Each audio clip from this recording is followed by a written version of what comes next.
Estaba Nicolás, junto con María Gabriela Orozco, vamos a hablar sobre un tema que es muy importante y que ha entrado también en auge en estos últimos meses, que es no solo la salud mental, sino cómo a partir del ejercicio, digamos, también podemos cuidar esa mente.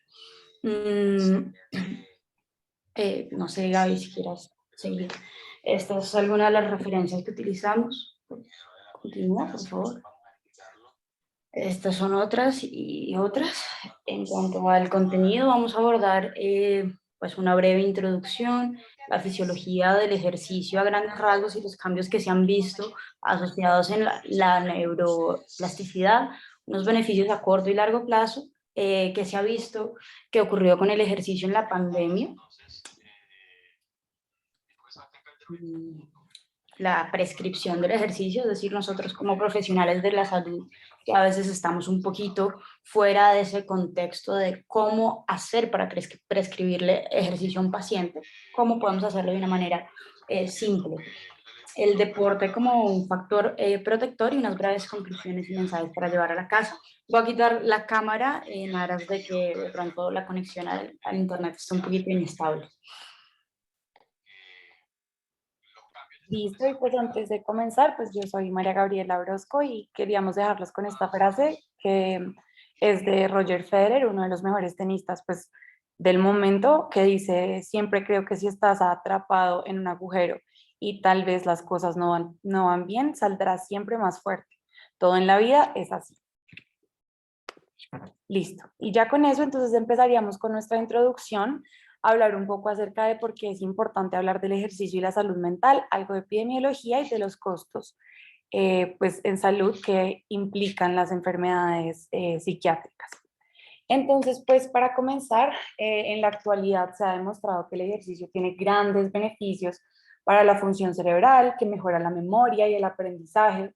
Incluso, pues también se ha visto que un estilo de vida activo previene y retrasa la pérdida de la función cognitiva, que pues hemos visto que se da tanto con el envejecimiento o con las enfermedades neurodegenerativas, y que existe cierta sinergia entre el balance de una dieta saludable y el ejercicio, que digamos implica o van a favor de procesos de neurogénesis, de supervivencia celular, neuroplasticidad y de una mejor función vascular, que ya vamos a ver pues un poco más adelante. Adicionalmente, como sabemos, la depresión es casi que una pandemia que estamos enfrentando en la actualidad, es una condición bastante prevalente que tiende a ser crónica. La prevalencia es de un 10 a un 20% globalmente, incluso pues se están estableciendo cifras mayores en la actualidad.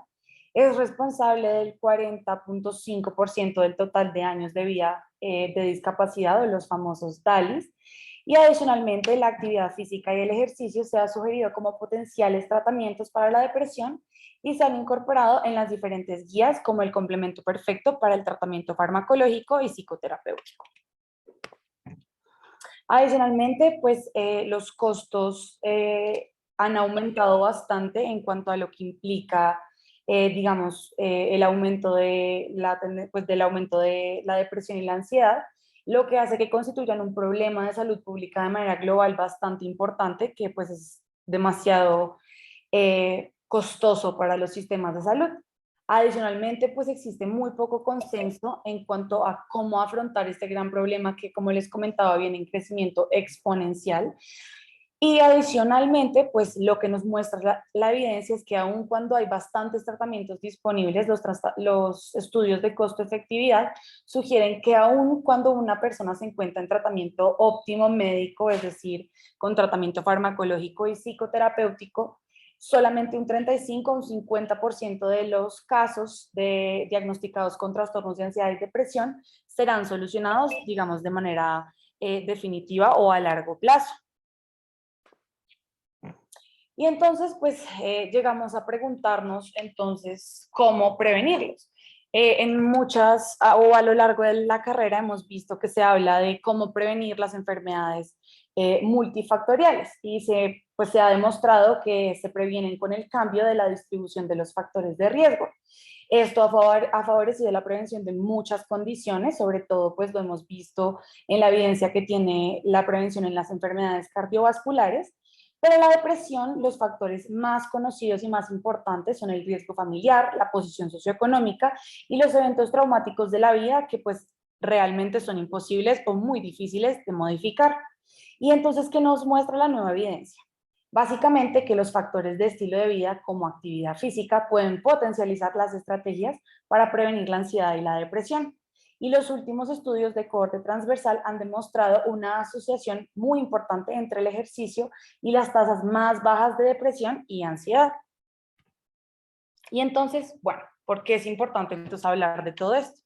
Lo que vemos es que básicamente el ejercicio ha sido asociado con múltiples beneficios positivos a nivel de la salud global del ser humano. Es decir, casi nunca escuchamos que sea solo para la salud mental, sino que reduce la mortalidad, que mejora la salud musculoesquelética y la regulación del estrés, que reduce las enfermedades cardiovasculares, la obesidad, los infartos y el cáncer, pero realmente últimamente se habla de que puede ser un tratamiento bastante efectivo para la depresión leve a moderada, teniendo en cuenta pues que se maneja con los factores modificables que influencian la salud mental, siendo estos no los más importantes, pero sí uno de los que podemos modificar. Bueno, entonces hablemos un poquito de costos, ¿cierto? Los trastornos mentales no tratados representan el 13% del total de la carga de morbilidad mundial, ¿sí? Tiene un impacto mundial acumulado de trastornos mentales en términos económicos, se estima que va a ascender a 16 billones de dólares en los próximos 20 años. Y las personas con trastornos mentales usualmente tienen 2 veces más ausentismo en sus actividades. Esto quiere decir más, ¿qué quiere decir más allá de leerles una diapositiva? Nosotros tenemos que encontrar una forma, uno, para que estos miembros de nuestra sociedad puedan aportarle a la sociedad, ¿sí? Que además tenga un costo que sea un poco menos elevado del que en términos económicos, ¿cierto? Entonces tenemos que también encontrar alternativas a ese, por ejemplo, intervenciones farmacológicas u otras intervenciones que requieren mucho dinero y, por ejemplo, también por eso también entraría a ser tan importante hablar de otras opciones como son el deporte, ¿sí? Continúa, por favor.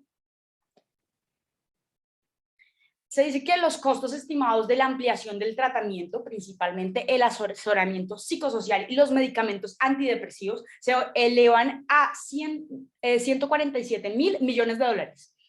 Y que la mejoría de la participación y la productividad laboral en un 5% supone un beneficio de 399 mil millones de dólares y la mejoría de la salud otros 310 mil millones, ¿sí? Les estoy hablando de cifras y de términos económicos para que podamos entender cómo esto tan abstracto de que sí, de pronto las personas con trastornos mentales entonces un día no vayan al colegio, un día no vayan al trabajo, pero esto cómo repercute a nuestra sociedad y cómo el lenguaje pues sociocultural común implica utilizar la moneda del dinero, pues por eso también les traigo estos ejemplos para que entiendan lo que implica, ¿sí? Dicen que también el tratamiento ampliado lleva 43 millones de años adicionales de vida sana durante el periodo de ampliación. Continúa, por favor. Vamos a hablar ahora entonces un poquito de la fisiología del ejercicio, específicamente por qué nos interesa y qué cambios son los que se han visto que pueden ser positivos y benéficos en cuanto al tema específicamente de los trastornos de ánimo. Bueno, continúa, por favor. Entonces, uno puede utilizar este acrónimo NICEN que nos habla más o menos de cómo le podemos explicar al paciente por qué es importante digamos, el ejercicio y también cómo nosotros como profesionales de la salud podemos entenderlo a grandes rasgos y de una forma más didáctica. Entonces tenemos la N, que sería como tal el factor neurotrófico derivado del cerebro, que se va a elevar a la alta durante el ejercicio. Esto porque es importante, porque va a ayudar como tal a la neurogénesis. Vamos a hablar de eso un poquito más adelante. Tenemos también la I, que implica el factor de crecimiento similar a la insulina, que también se va a ver aumentado, específicamente se ha estudiado en ejercicios de resistencia. Tenemos que el flujo cerebral, que corresponde a la C, también se va a ver elevado. Tenemos que se va a afectar y aumentar todo este sistema endocannabinoide, ¿sí? Que pues tanto la dopamina, la serotonina, todo este circuito de recompensa recompensa que hemos visto en otras charlas que está ligado directamente a sus trastornos del ánimo, pues se va a ver afectado, y también, digamos, otras hormonas y otras citoquinas que también van a derivar, por ejemplo, y a causar alteraciones en la sensación del dolor, ¿sí? Y cómo nos adaptamos nosotros al dolor, que también vamos a hablar un poquito de eso más adelante. Y por último la M, que hace referencia como al aumento en la liberación posináptica de las monoaminas, ¿sí? Como también la dopamina y la serotonina. Bueno, continuemos, por favor. Entonces, ya hablando como tal, tenemos varias teorías de por qué se ve ese cambio del ánimo positivo asociado al ejercicio. Entonces, tenemos primero los mecanismos psicológicos, mecanismos neurofisiológicos, el modelo dual y otras explicaciones que se le ha dado pues a esta como tal cambio del ánimo. Entonces, en cuanto a los mecanismos psicológicos, tenemos la primera teoría, la teoría cognitiva social, que nos habla que esas variables psicosociales, ¿sí? Digamos que la actividad física ha sido relacionada en nuestra sociedad, no solo como un método individual, sino que también nos unifica como grupo y a veces nos da identidad. Por ejemplo, ciertos bailes, ciertas actividades hacen que a ciertas comunidades le demos un sentido de identidad, pero también como individuos, por ejemplo, ese sentido de autoeficiencia o la creencia de que uno puede llevar a cabo una acción a determinada demanda, se va a correlacionar positivamente con el nivel de actividad física, ¿sí? Por ejemplo, la actividad física pues va a hacer que un individuo se dé una cierta experticia en un cambio, en un campo. Por ejemplo, si yo todos los días voy y levanto el mismo peso muerto, eventualmente voy a ser un experto en esa técnica, ¿sí? Y esa sensación de experticia también nos da una sensación de bienestar que se va a extrapolar no solo al área específicamente del deporte, sino al área pues en otras áreas de nuestra vida, ¿sí? La autoestima es otra de las medidas en donde se puede ver afectada. Los individuos que llevan a cabo actividad física tienen un alza en la autoestima. Posterior al ejercicio se autoevalúan de una manera más positiva, específicamente posterior como a ejercicios cortos e intensos, ¿sí? Y también pues se ha correlacionado que aquellas personas que tienen una tendencia al ánimo triste pues usualmente tienen una autoestima también baja, por lo que si estamos hablando específicamente de trastornos del ánimo, si estamos incidiendo en este factor, también podríamos tener mejorías como tal en estos trastornos del ánimo. Existe la otra hipótesis de los mecanismos psicológicos, que sería la hipótesis de distracción, que nos habla que el ejercicio es un método de distracción de estímulos estresantes que va a funcionar como un break de esa rutina diaria, como un espacio para nosotros mismos, un espacio para dejar de pensar en la cotidianidad, ¿sí? Y por ende también nos emancipa de esos estados de ánimo, entre comillas, negativos. Y también se ha demostrado que posterior a una actividad moderada vigorosa, los estudiantes, por ejemplo, de universidades, ponen más atención a estímulos placenteros que aquellos que causan disconfort. Sin embargo, digamos que todavía estas teorías están siendo estudiadas.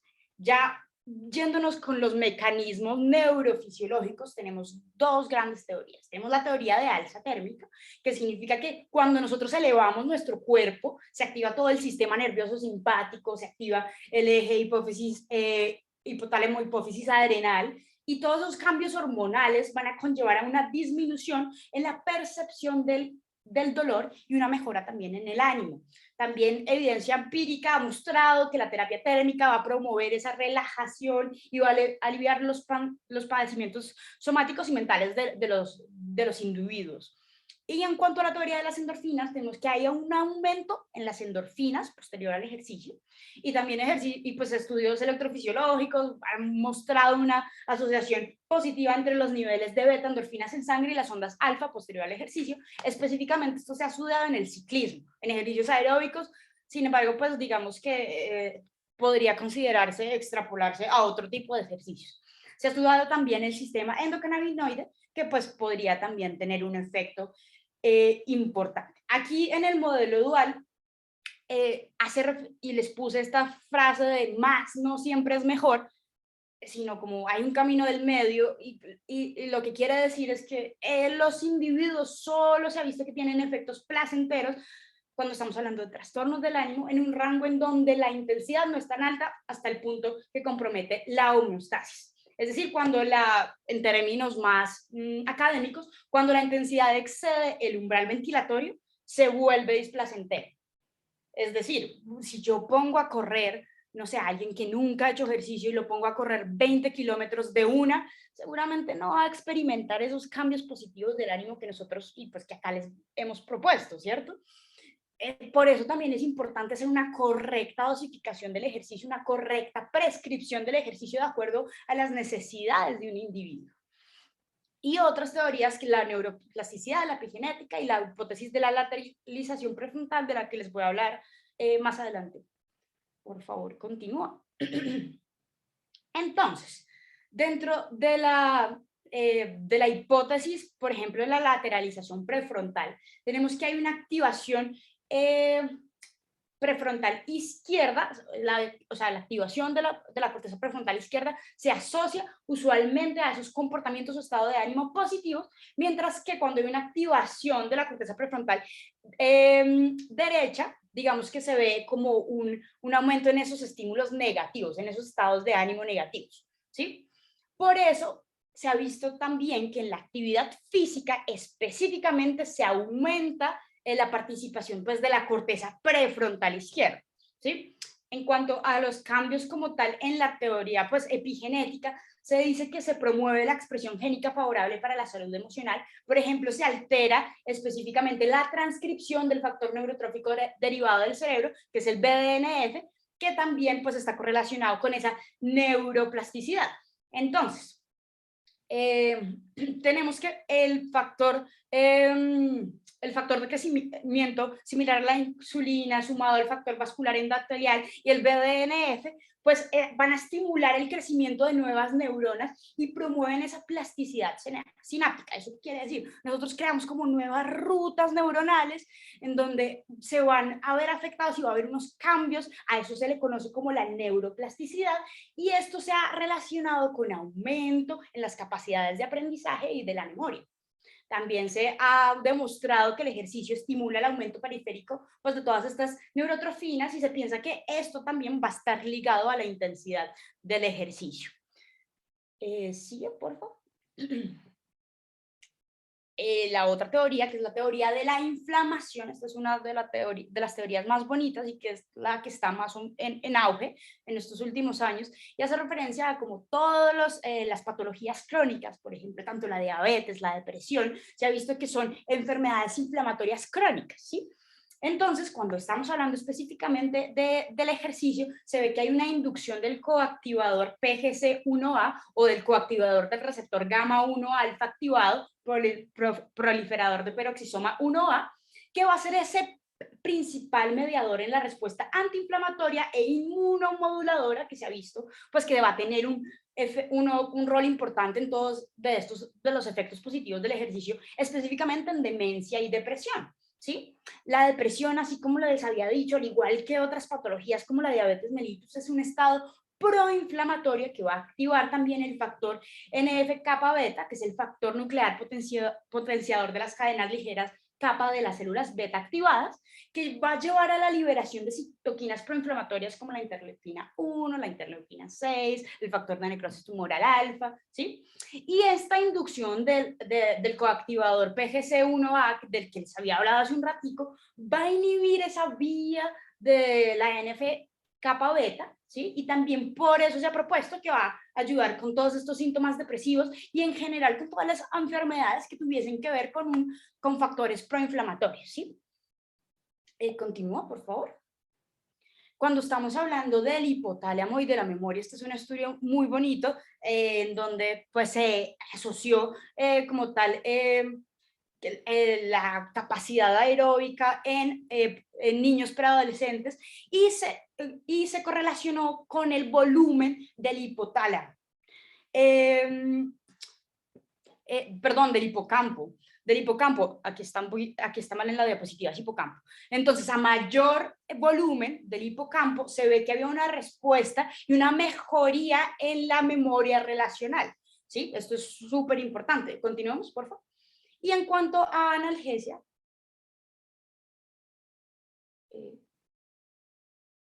Continuamos, por favor. Ya. En cuanto a analgesia, se ha visto que se activa todo el sistema endocannabinoide y se ha visto que específicamente la anandamida se eleva posterior al ejercicio. Específicamente se ha estudiado en ciclistas y en corredores, ¿sí? ¿Y por qué es tan importante esta anandamida? Porque se actúa como tal en las fibras sensoriales periféricas, las fibras C, para aliviar el dolor y nos da toda no sé si hayan escuchado de pronto el concepto de runner's high, que es como esta sensación de éxtasis, de analgesia, de placer total después de correr, que se da en algunos corredores, ¿sí? Que pues está directamente ligado como a esta vía en donde actúan las fibras sensoriales periféricas. Continúa, por favor.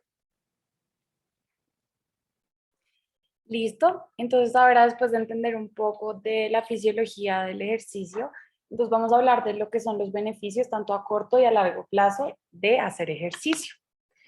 Entonces, pues lo primero, pues relacionado con lo que estamos hablando, el ejercicio y la salud mental, hay un estudio bastante interesante que demostró que el 43.2% de los individuos que se ejercitan tienen menor cantidad de días de pobre salud mental versus los individuos que no trabajan, pues digamos, en su físico o que no se ejercitan como tal.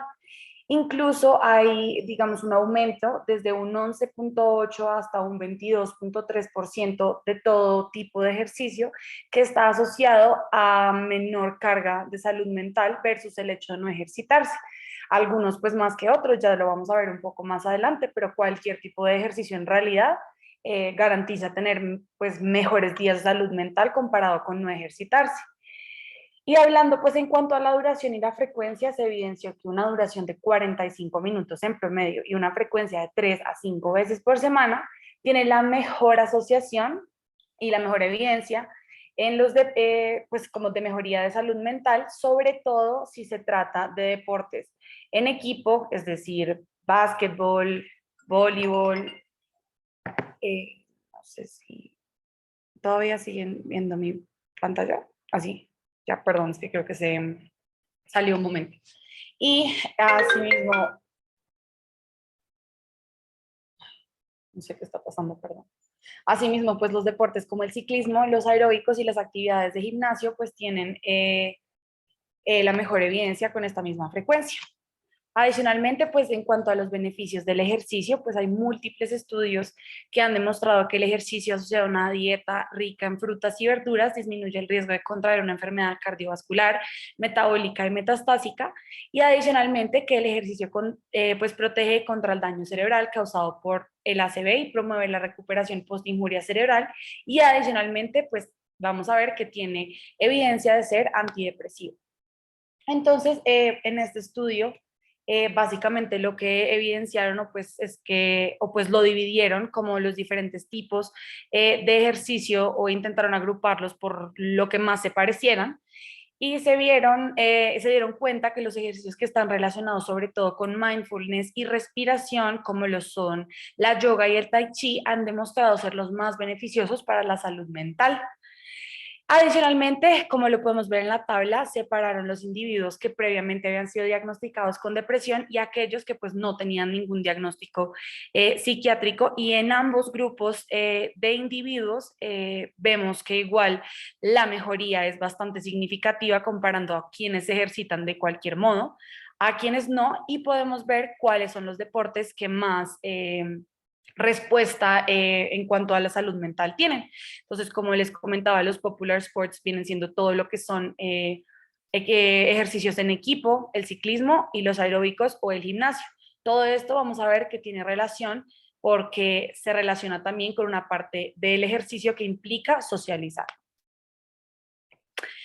Aquí adicionalmente, pues vemos que en el estudio se encargaron de dividir cada ejercicio y su carga de salud, pues, y demostrar la mejoría que tenían en la carga de salud mental, asociado también con la duración y la frecuencia con la que se practicaba ese ejercicio.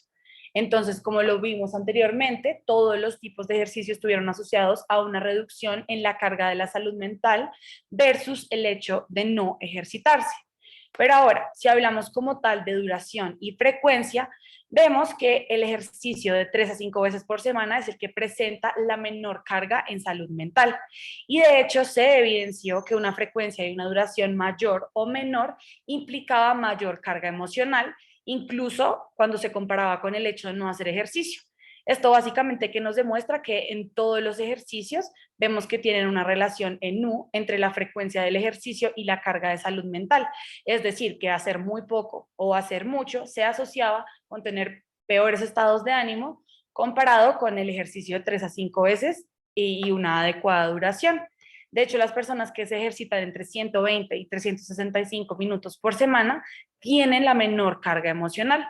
Entonces, pues básicamente el estudio concluye que una duración entre 30 a 60 minutos, es decir, 45 minutos en promedio, está asociado a la menor carga emocional y es, pues, digamos, la recomendación, si uno quisiera dar una recomendación general, pero ya vamos a ver que pues eso no es lo que debemos hacer.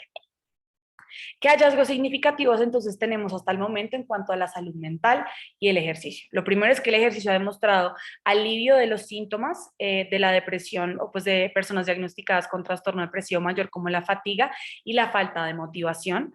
Además, hay cambios en el comportamiento, digamos que se tornan hacia una persona mucho más motivada, que lo llevan también a una mejoría sintomática. Adicionalmente, como les estaba comentando, las actividades que se relacionan pues con una actividad social asociada pues al mismo tiempo a ejercitarse promueve la resiliencia, reduce la depresión y además minimiza el aislamiento. Entonces realmente es lo mejor para este tipo de pacientes. Y además es muy importante que recordemos que no más siempre es mejor, es decir, que vimos que las personas que se ejercitaban más de 6 horas semanales empeoraban su salud mental en vez de mejorarla. Y entonces tenemos evidencia respecto a qué. Lo primero es que tenemos evidencia en mujeres ancianas de que el ejercicio aeróbico se ha relacionado con un mejor desempeño en las tareas de aprendizaje visual, auditivo y digamos, en general de su aprendizaje. Tenemos otros estudios que también han demostrado asociación positiva con activación de la corteza temporal durante las tareas de aprendizaje y cognición. Y adicionalmente hay unos estudios bastante interesantes en ratones que demuestran que correr específicamente la actividad reduce las placas amiloides, tanto en el hipocampo como en la corteza, que se asocian pues a las enfermedades neurodegenerativas, como lo sabemos. Y adicionalmente se ha demostrado pues beneficios en la memoria espacial asociado al envejecimiento cuando se hace actividad física versus los ancianos que no, versus los ratones que no practican la actividad física.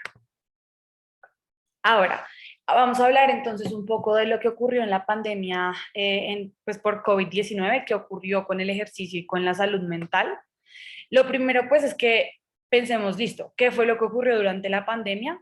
Lo primero pues es que la pandemia tuvo bastante asociación con recomendaciones gubernamentales y restricciones que influyeron sobre la actividad física y el ejercicio dentro de los aspectos del ser humano. Y hubieron bastantes cambios que implicaron, pues, como sabemos, distanciamiento social, quedarse en casa, evitar aglomeraciones, evitar sitios frecuentes de ejercicio como lo hacía la gente en los gimnasios o en los clubes donde se ejercitaban. Esto entonces básicamente nos lleva a evidencia de que pues, entre el ejercicio y la mortalidad por COVID-19. ¿Esto qué quiere decir? Que las personas que se ejercitaban tanto previamente como durante la pandemia tenían menores complicaciones cardiovasculares y pues esto se relaciona con un menor riesgo de complicación por el COVID-19, que pues es lo que se reconocen como los factores de riesgo hoy en día. Adicionalmente, entonces, ¿qué pasó? Hubo una inactividad física que básicamente hacía que las personas tuvieran un mayor riesgo de mortalidad por COVID-19 y que la actividad física durante la pandemia llevara a las personas a tener estados de ánimo mucho mejores y una sensación subjetiva de bienestar. Y adicionalmente hay una nueva evidencia bastante importante de mejorar la carga emocional, el estrés, la depresión y los problemas emocionales, comparando las personas que se ejercitaron durante la pandemia versus los que no lo hicieron. Entonces, ¿qué ocurrió? Como sabemos, la población general se enfrentó a mucha ansiedad y muchísimo miedo debido a la transmisión del virus, debido al desconocimiento acerca del tema. Hubo pues también bastante impacto, como sabemos, en los trabajadores de salud que experimentaron incluso los niveles más altos registrados de estrés, ansiedad, insomnio, debido a toda la susceptibilidad que tenían por el COVID-19. Adicionalmente, pues vimos que las personas que se diagnosticaban con COVID implicaban que fueran discriminadas y aisladas emocionalmente, y que las personas que se recuperaban después de haber tenido que estar en UCI o hospitalizadas desarrollaban bastante ansiedad, depresión o trastorno de estrés postraumático. Y en cuanto al ejercicio, básicamente lo que se evidenció es que un 67.3% mantuvo la misma frecuencia de ejercicio que practicaban antes, un 19.7% disminuyó la frecuencia de ejercicio que practicaba y un 12.9% aumentó la frecuencia del ejercicio. Y aquí es simplemente pues para mostrar lo que estábamos hablando un poco antes, y es básicamente lo que se evidenció de que las personas mucho más activas físicamente tuvieron menores consecuencias o menores riesgos al infectarse por el SARS-CoV-2. Es decir, que las personas que se mantuvieron sedentarias, en su mayoría sentadas y sin ejercitarias, tenían un proceso antiinflamatorio, tenían pocas defensas antioxidantes, se vio también bastante afectada su memoria y su aprendizaje, se aumentaron los factores neurotróficos, disminuyeron sus endorfinas, disminuyó pues todo su sistema inmune e incluso la neurogénesis. Y vemos que las personas que se mantuvieron activas obtuvieron el beneficio pues por todo lo contrario, aumentando pues toda esta protección y este beneficio. Y ya como tal respecto a la salud mental, pues vemos que hay un efecto significativo de la frecuencia del ejercicio asociado a los estados de ánimo durante la pandemia. Y básicamente lo que vimos es que las personas que se ejercitaban 4 días o más tenían mejores estados de ánimo que las personas que se ejercitaban de 2 a 3 días a la semana. Y asimismo vimos que las personas que se ejercitaban 2 a 3 días semanales tenían mucho mejor estado de ánimo que las que solo lo hacían una vez a la semana o incluso pues no lo hacían. Y entonces, ¿qué aspectos tenemos que tener en cuenta cuando hablamos de lo que pasó con el ejercicio, la pandemia y la salud mental? Lo primero es que recordemos que mayor cantidad de ejercicio durante la pandemia estuvo asociado a mejores estados de ánimo. Lo segundo es que hay otros factores asociados a la falta de actividad física, es decir, mucha gente se quedó sin compañeros de gimnasio, hubo ausencia de ambiente de gimnasio por mucho tiempo, y estos pues son considerados fuentes de motivación bastante importante para que las personas se ejerciten. Además, hubo una mayor frecuencia de ejercicio, las personas que practicaban ejercicio con mayor frecuencia prepandemia y se les modificó esa frecuencia, su estado de ánimo empeoró debido a ese cambio de frecuencia. Y aquellos que por el contrario, pues aunque en su mayoría al inicio todos tuvimos una percepción bastante negativa respecto a no poder ejercitarse, a no poder salir, a que hubo pues cierres de gimnasios y de los lugares donde normalmente las personas se ejercitan, esta percepción tornó gradualmente a ser bastante positiva al tener, digamos como tal, el tiempo que mucha gente no tenía para cuidar de su propia salud y ejercitarse más. Pero pues como lo podemos casi que deducir, luego de la pandemia hubo un switch bastante importante del ejercicio que era clásicamente en el gimnasio, que fue sustituido durante la cuarentena por muchos individuos que cambiaron sus rutinas a rutinas en casa como yoga, meditación, HIIT en casa, pesas con elementos de casa como el jabón de la ropa o botellones de agua, incluso saltar la soga. Y esto pues vemos que aún hoy en día se mantiene, y mucha gente pues ya incluso prefiere no pagar las membresías de gimnasio por lo mismo. Entonces, ¿qué se evidenció? El Colegio Americano de Medicina del Deporte, la recomendación que emitió durante la pandemia fue que se hicieran de 150 a 300 minutos de ejercicio semanal aeróbico y 2 sesiones por lo menos a la semana de ejercicios de fuerza muscular para que las personas se mantuvieran activas durante la pandemia y pues no perdieran su condición física.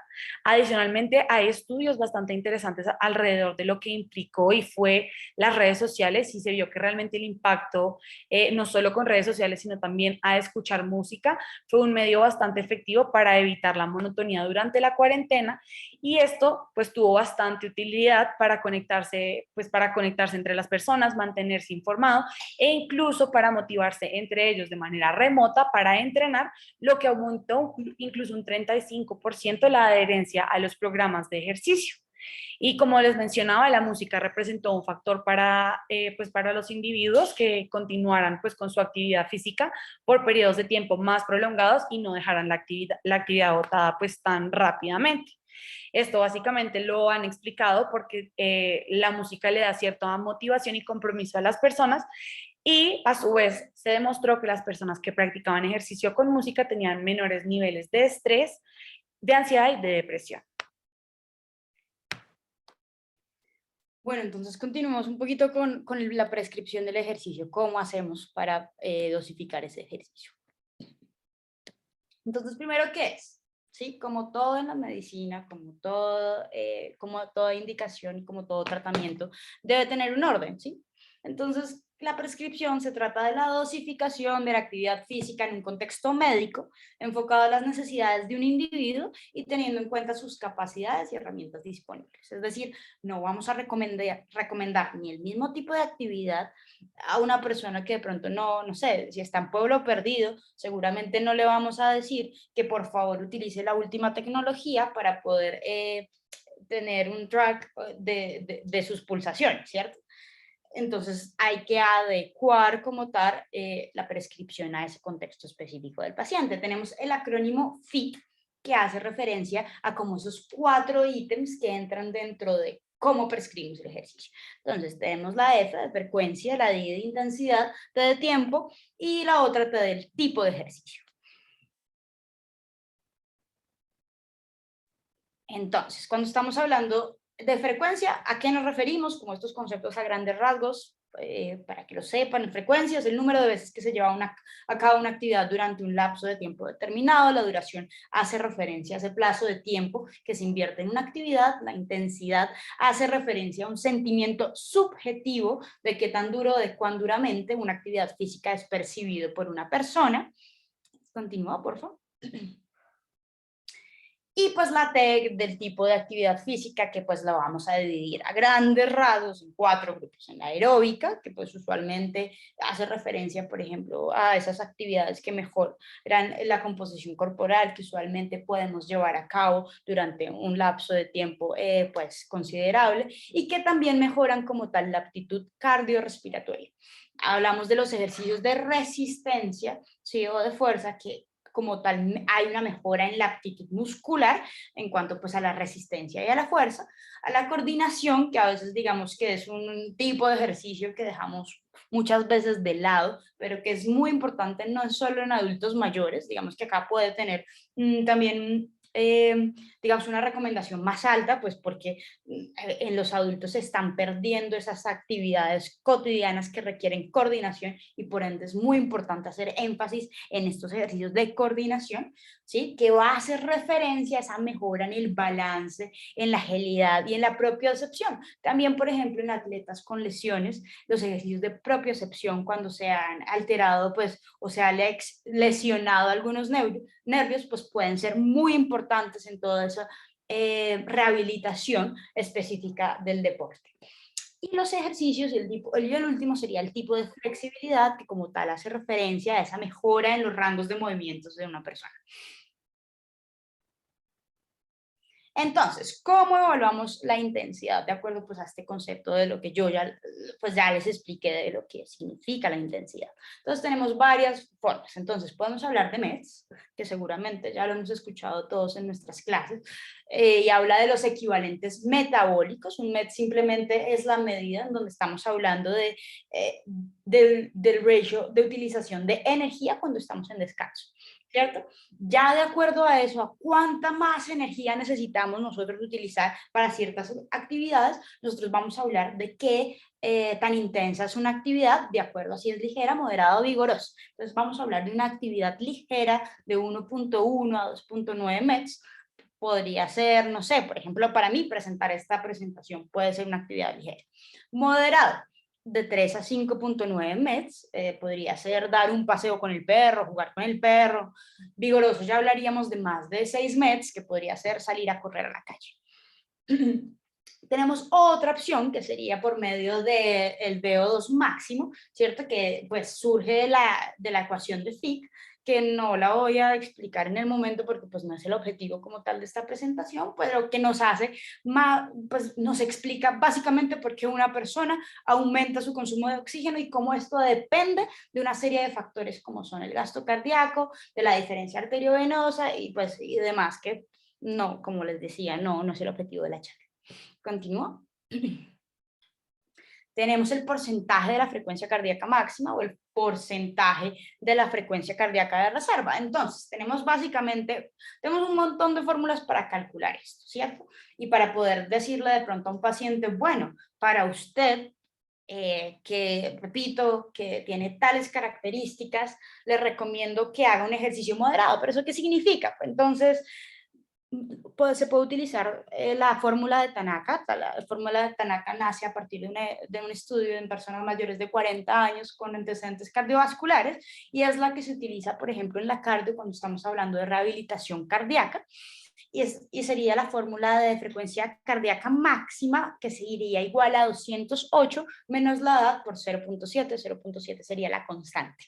¿Listo? Esto nos daría, pues, la frecuencia cardíaca máxima de un sujeto. O también tenemos pues la de Fox y la de Haskell, que nos habla de que los hombres podríamos calcularla pues a grandes rasgos de 220 menos la edad de la persona y en mujeres 226 menos la edad de la persona. ¿Esto para qué nos sirve? Por ejemplo, entonces, pongamos el ejemplo, el viejito de 80 años que les dice, doctora, yo quiero hacer actividad física, pero yo no tengo ni idea. A mí me dicen que tengo que hacer tantos minutos al día, pero de actividad moderada, pero pues yo no sé qué significa eso para mí.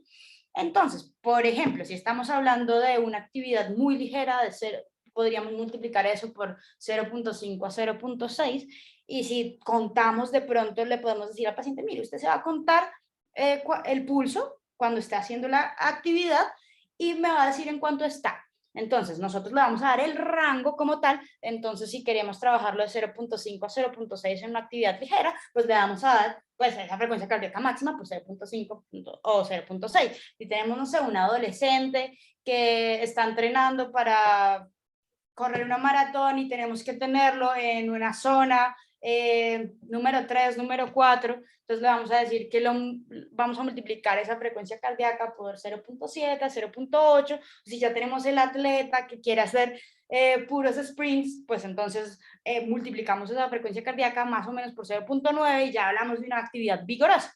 Para esto nos sirve eso.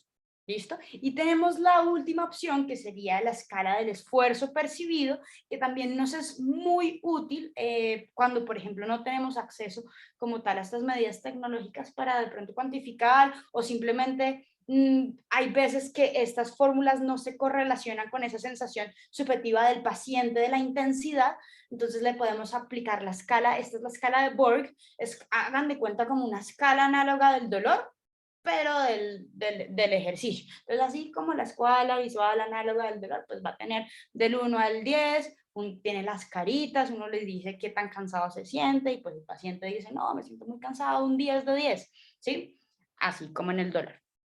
Y ya nosotros pues vamos a ir adaptando nuestras conductas de acuerdo a si el ejercicio pues es muy fuerte para ese paciente, si es moderado o si es muy ligero, de acuerdo a lo que él nos diga de su sensación subjetiva. Continúa, por favor. ¿Qué es lo que nos dice la OMS? Entonces, en niños y adolescentes nos habla de que mínimo 60 minutos al día de actividad moderada a vigorosa, por lo menos 3 días a la semana. La OMS además es muy clara que entre menos el niño esté sedentario, mejor. Es decir, prácticamente que importa incluso más que que el individuo esté constantemente haciendo una actividad que de pronto no requiera un ejercicio tan vigoroso, a que haga solamente 1 hora al día de un ejercicio súper vigoroso y se pase el resto del día sentado. Continúa, por favor.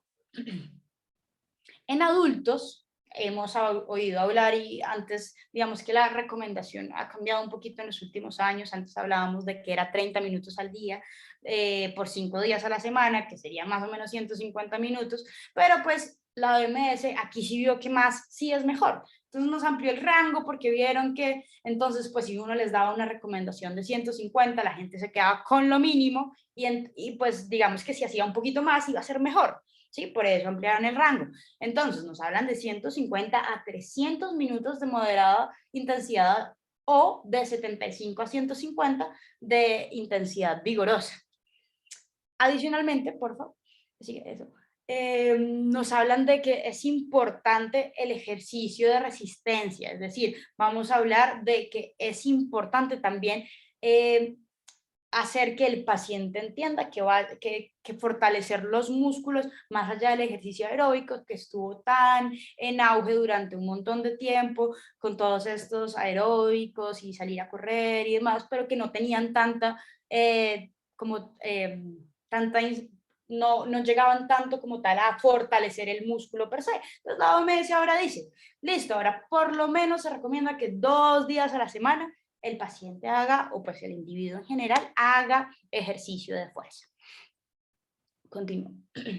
En ancianos la indicación es básicamente la misma, pero pues nosotros vamos a adaptar esa indicación al contexto del paciente. Es decir, si seguramente para el viejito de 90 años, una actividad vigorosa sea solamente salir a caminar. Eso ya implica que se le acelere tanto el corazón, que aumenten sus demandas metabólicas y que para él implique una actividad vigorosa. Por eso es la importancia de todas estas escalas que yo les hablaba, ¿sí? Cosa diferente que, pues no sé, si por ejemplo a cualquiera de nuestros compañeros, pues decirles que salgan a caminar al parque, seguramente pues sea una actividad ligera. Continúo.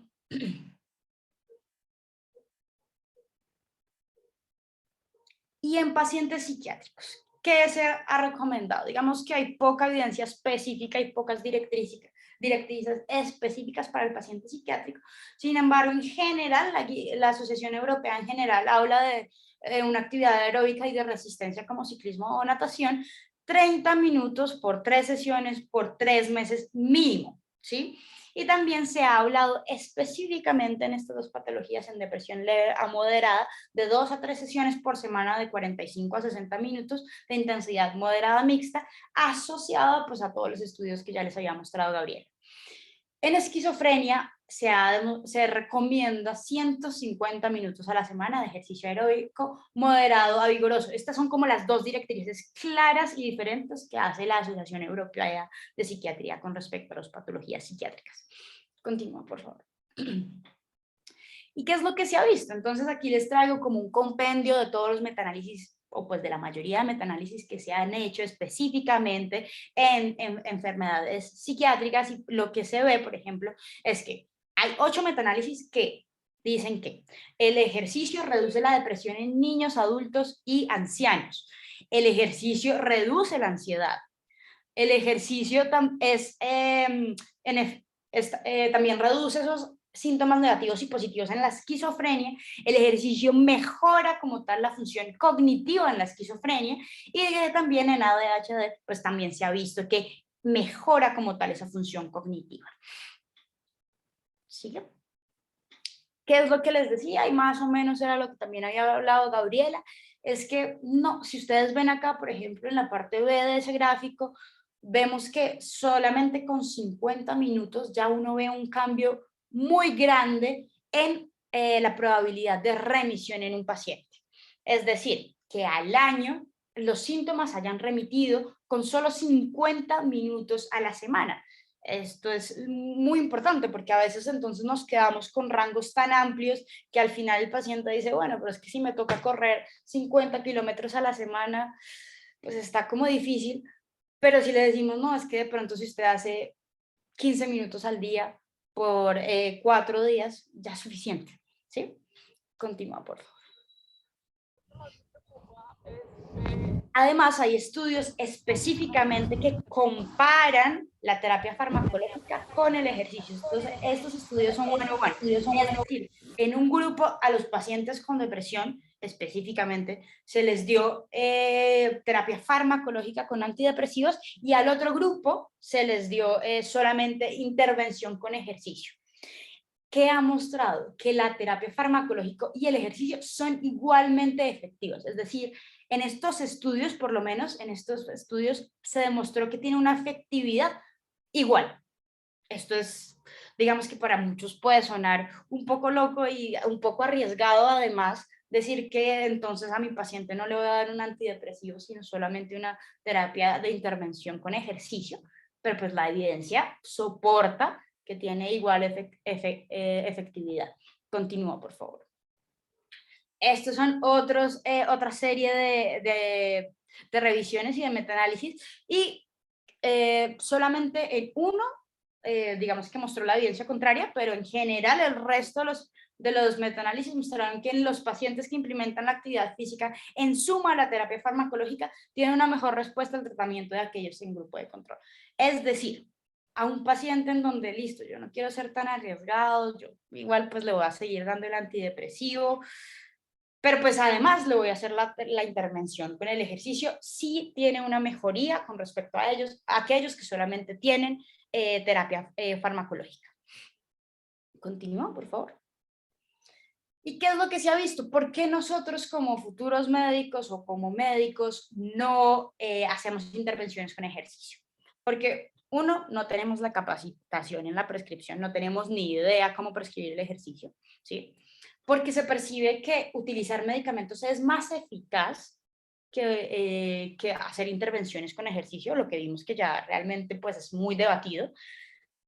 Usualmente pues se ha visto en estos estudios que solo el 12% de trabajadores prescribe actividad física, porque tenemos un estigma de la salud mental y un desconocimiento también de cómo funciona la intervención con ejercicio, que nos hace que, uno, pensemos que el paciente no es apto, no es capaz, se nos va a caer, pues si tiene esquizofrenia, más básicamente que nosotros lo incapacitamos, lo dejamos de lado, y no lo abordamos como un paciente que de pronto, pues sí, seguramente, si por ejemplo tenemos un paciente que está con un montón de benzodiazepinas, que está con un montón de medicamentos, seguramente lo más indicado no es no es prescribirle un ejercicio que requiera un alto riesgo, ¿sí? Pero lo podemos decir, bueno, listo, salga a pasear con su perro.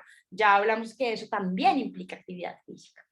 Se ha visto también que el personal de salud es el que es más activo, es el que prescribe más ejercicio, es decir, entre más activos nosotros seremos, pues usualmente prescribimos más. Y pues lo que ya les sabía, porque también hay un estigma, un miedo a esas reacciones adversas a los medicamentos o a lesiones que pueda presentar un paciente. Nosotros básicamente hacemos que incapacitamos a nuestro paciente. Listo, y ya pues para finalizar vamos a hablar de lo que es el deporte como factor protector, no solo pues como vimos anteriormente pues para los pacientes que sufren de pues de patologías psiquiátricas, sino como pues de la población sana. Entonces, si hablamos del ejercicio como prevención, hay un estudio bastante interesante que muestra que que el ejercicio, incluso en su más mínima cantidad, previene contra futura depresión, pero es muy importante saber que no contra la ansiedad, sin importar la intensidad, sin importar el género y sin importar la edad de los participantes, en realidad en cualquier medida. Previno pues futuras desarrollo de trastorno depresivo mayor. Y lo que se evidenció es que los individuos más activos, como lo vemos en la tabla, son menos propensos a desarrollar depresión. Es decir, que el riesgo disminuye conforme el tiempo ejercitándose aumenta. Y pues básicamente vemos que la mayoría de los efectos protectores contra la depresión se evidencian durante la primera hora de ejercicio de cada semana. Es decir, que incluso si el paciente lograra solo ejercitarse 1 hora a la semana, con eso es suficiente para decir que está haciendo algo de prevención, si tiene algún factor de riesgo para desarrollar depresión. Y entonces, pues básicamente la conclusión a la que llegan en este estudio tan interesante es que si todos los pacientes o todos los individuos que hicieron parte de este estudio se ejercitaran al menos 1 hora semanal, el 12% de los casos de depresión hubieran sido prevenidos. Entonces, pues adicionalmente vemos que ese otro factor protector que tiene el ejercicio es el beneficio social que les comentaba inicialmente del ejercicio, que protege también contra la depresión. Y es esa sensación de que cuando uno se está ejercitando, adicionalmente tiene un soporte social. Y adicional a eso, vemos que el ejercicio nos brinda cambios en la autoestima, obviamente la liberación de serotonina que ya vimos, el aumento de la expresión de proteínas neuroprotectoras, que haya mayor neurogénesis en el hipocampo y cambios incluso en el eje hipotálamo hipófisis adrenal. Pero es muy importante que recordemos que toda esta evidencia solamente se ha visto contra la depresión, o sea, es decir, contra prevención de la depresión, pero hay una ausencia total de asociación entre el ejercicio y futuros trastornos de ansiedad. Y ya para finalizar, queremos dejarlos con unas conclusiones muy rápidas, unos mensajes para llevar a casa. Bueno, básicamente la prescripción del ejercicio se debe individualizar como cualquier indicación médica. Vimos pues el acrónimo FIT, que son los 4 parámetros que vamos a tener en cuenta para esa prescripción. Es mejor hacer poco a no hacer nada. Es decir, la actividad física siempre va a estar indicada sin importar la intensidad de la misma. La actividad física es una intervención eficaz. En algunas patologías psiquiátricas como la depresión se ha demostrado su efectividad en estudios one-on-one con intervenciones farmacológicas. Promueve la salud mental y también previene el declive de la misma. Es decir, el ejercicio desde una perspectiva social, conductual y neurofisiológica va a promover la salud mental y va a prevenir las patologías mentales. Y pues adicionalmente, pues lo que vimos de que hay una prevención también en población sana, que se ha demostrado que el ejercicio físico es una manera de prevenir la depresión, pero es importante que tengamos en cuenta que no la ansiedad en población sana. Y finalmente, que recordemos que todos los ejercicios que están relacionados con el tema de mindfulness, de uso de la respiración, han demostrado ser mucho más beneficiosos para la salud mental. Y pues eso era todo lo que teníamos para ustedes el día de hoy. Muchas gracias por conectarse, por su tiempo. No sé si hay alguna pregunta, alguna duda. Gracias, Gaby, Cami. Excelente revisión, muy completa. Eh, por el momento no hay preguntas en el chat, pero doctor, Muy bien, quisiera comentar algunas de las cosas. En general me gustó mucho la exposición. Habla de muchas cosas importantes e interesantes.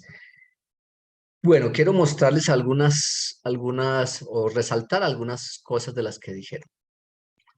Uno, fue interesante para todos los que trabajamos en el área que la pandemia mostró o le dio más visibilidad al tema de enfermedad mental y a su relación con ejercicio.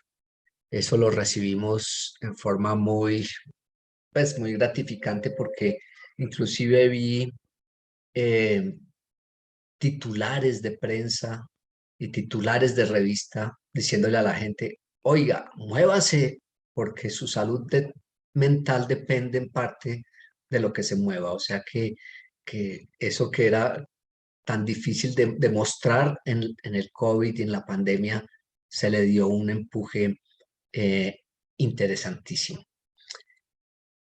¿Qué más quiero enfatizar? Bueno, no cabe duda, explicaron bien los mecanismos fisiológicos y que inclusive antes de que eso saliera tanta fisiología, desde hace ya mucho tiempo en la práctica se ve que una persona que hace ejercicio en general recibe beneficios psicológicos y ahora pues es interesante ver toda ese bagaje y esa evidencia fisiológica ya de los cambios en las moléculas, en los genes, en la perfusión del cerebro, en el hipocampo, en la región prefrontal. En todas esas zonas cada vez hay una evidencia mayor del por qué sirve el ejercicio en esa parte pues de psicología. Quería mostrar la prescripción que mostraron, el FIT, es del Colegio Americano de Medicina del Deporte, el American College of Sports Medicine. Es adecuado, sin embargo, yo siempre he criticado que no está la palabra progresión, sino hablan de frecuencia, intensidad, tipo y duración del ejercicio pero no habla un poco de la progresión. Y el ejercicio en general, siempre que piensen en el ejercicio, no solo piensen en esa frecuencia, intensidad, duración y tipo, sino piensen en la progresión. O sea, hay que ir poco a poco, ir llevando a ese paciente poco a poco. No es como, yo les digo, es como un digital. Sí, que normalmente, por ejemplo, en la mayoría de las drogas y de los medicamentos que usamos, siempre usamos frecuencia, tiempo, duración y digamos que intensidad, pero casi nunca la dosificamos. Y piensen que el ejercicio es como un digital que necesita que el primer día la dosis sea menor, que segundo día se vaya aumentando la dosis, o sea que esa progresión debe estar incluida en la prescripción y especialmente semana a semana, no día a día. ¿Qué más quería aclarar? Las fórmulas de Tanaka son las que usamos. Yo uso la fórmula de Tanaka, me gusta, pero pues para eso necesita uno tener ahí como programado un Excel para que uno pueda ver rápidamente con el paciente y, y ver. Yo en las clases trato de resumirles a que simplemente se acuerden de 220 menos la edad, perdón, 220 menos la edad, que es la más genérica, simplemente para que ustedes se aprendan eso.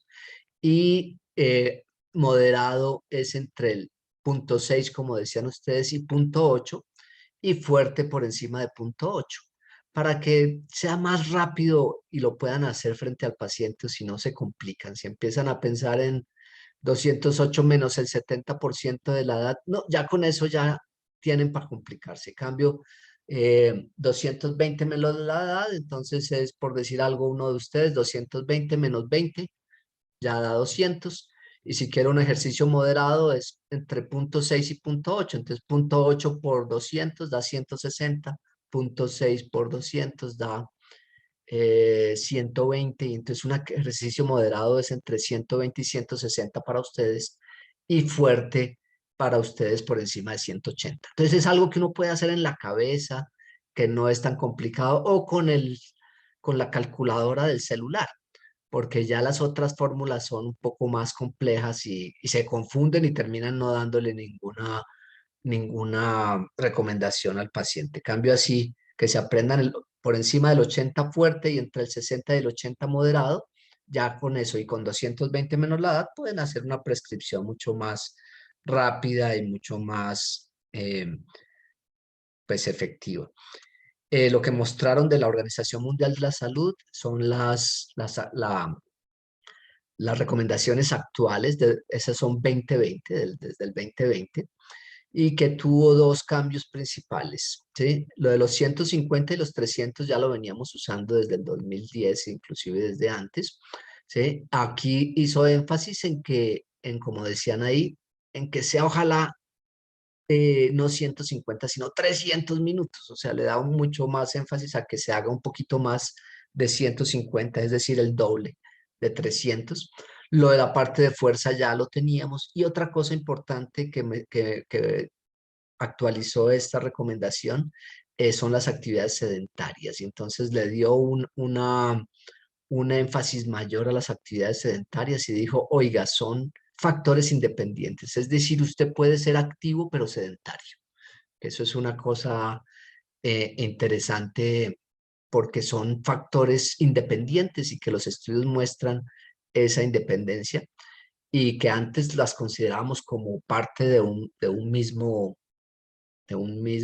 digamos, continuo. O sea, no hago nada y aquí hago mucho. No, ahora la evidencia nos muestra, ojo, eso es importante para el ejercicio, para las actividades sedentarias, toca verlas en forma independiente.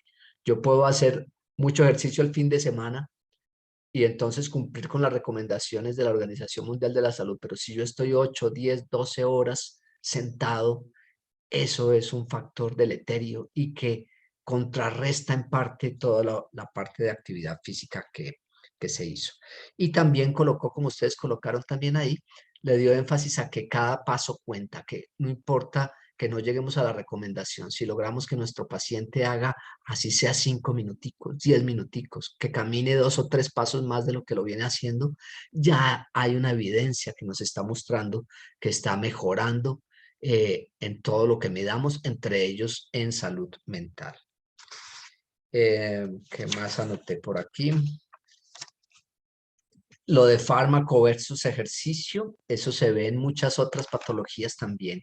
Inclusive atérrense de los estudios, por ejemplo, aquí si ustedes se aterraban de fármaco versus, o sea, antidepresivos versus ejercicio, ahora atérrense de otros estudios interesantísimos que es angioplastia y stent versus ejercicio, ¿sí? Que también es una cosa increíble y que uno dice, wow, y los resultados son similares. Entonces uno dice, Dios mío, ¿cómo así? Obviamente esos son estudios como pues aislados, pero es para que vean una vez más el poder tan grande eh, y la influencia tan grande de una vida activa. Y por eso, digamos que yo cuando trabajaba en el Ministerio de Salud, yo les decía, a mí me dan papaya, yo pongo una ley que diga, oiga, usted va a entrar a la universidad, sí, ahí el celador los detenga a ustedes y les diga, ¿y en qué viene? En carro. Ah, bueno, no lo puedo dejar entrar hasta que no le dé una vuelta a la Quinta de Mutis y caminando y entre. Y al salir, ¿usted ha estado sentado todo el tiempo? Sí, no lo puedo dejar salir hasta que no vaya y le dé otra vuelta aquí por dentro a la Quinta de Mutis. Y así con los trabajadores, y así con, en fin, es tanta la evidencia que debería haber un poco más de insistencia y de obligatoriedad en las recomendaciones. Ustedes como médicos deben preguntarle a todos sus pacientes sobre actividad física, qué tanto hacen, si están cumpliendo la recomendación o no la cumplen, porque es que ya no nos cabe más evidencia de la importancia en salud mental, en enfermedades crónicas, en diabetes, resistencia a la insulina, en fin, hay más de 28 patologías ya con una evidencia 1A de la intervención de actividad física, y por eso nosotros ahí en la universidad formamos la iniciativa Mente y Cuerpo, que intentamos que cada vez tenga un poco más de fuerza, y ahí estamos involucrando todo lo de enfermedad mental. O sea, realmente somos conscientes de que ustedes y de la salud mental de ustedes depende también de qué tanto hagan ejercicio y qué tanto se muevan, y tenemos que favorecer momentos de actividad en ustedes, y por eso yo trato de que haya cada vez más espacios de actividad, y una clase teórica la convierto en práctica para que tengan espacio de movimiento, y ese pensum de ustedes comparado contra otros o contra la mayoría de los pensum de medicina en el país, no, ustedes son como privilegiados que al menos ven alguito de actividad física, ejercicio, y tienen algo de espacios de actividad. Debería ser muchísimo más, y debería ser como yo sueño, debería ser que por lo menos en los 3 primeros años les exigieran y tuvieran unos créditos el hecho de que ustedes hagan ejercicio no solo, digamos, con nosotros, sino por fuera, y que usted tenga que certificar esas horas y decir, sí, mire, yo no voy a la clase, pero mire cómo voy 3 días a la semana al gimnasio y está certificado, o voy a clases de equitación, o de natación, o de esgrima, o de nado sincronizado, o remo en kayak en el Simón Bolívar, o bueno, la actividad que sea, pero que se certifique, y debería ser parte importante de su desarrollo. En fin, sería mucho lo que quisiera decir, pero ahí como que puntualicé esos aspectos a medida que iban hablando, pues iba anotando yo algunas cositas, y esas son las que tenía. Quedo disponible a preguntas, comentarios, alusión a cualquier cosa. Es que estoy viendo cuán efectivo es el ejercicio en el retraso del desarrollo de enfermedades neurodegenerativas y sus manifestaciones psiquiátricas como el Alzheimer. Sí, ustedes mostraron, por ejemplo, que varias cosas en relación con el Alzheimer. Primero, en el Alzheimer, una de las zonas que más se deteriora es precisamente el hipocampo.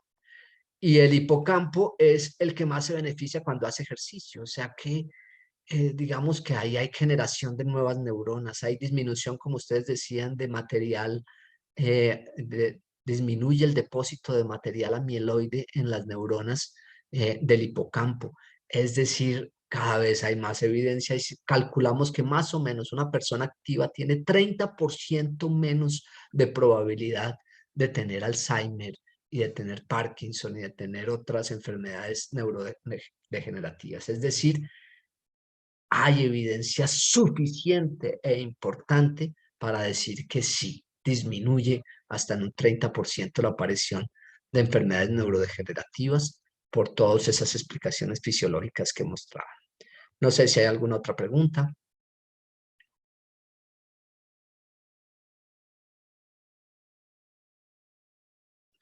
Pues excelente, Camila y Gabriela, o María Camila y María Gabriela. Me gustó mucho. Quedo a disposición de lo que sea. Ustedes saben que siempre estoy disponible.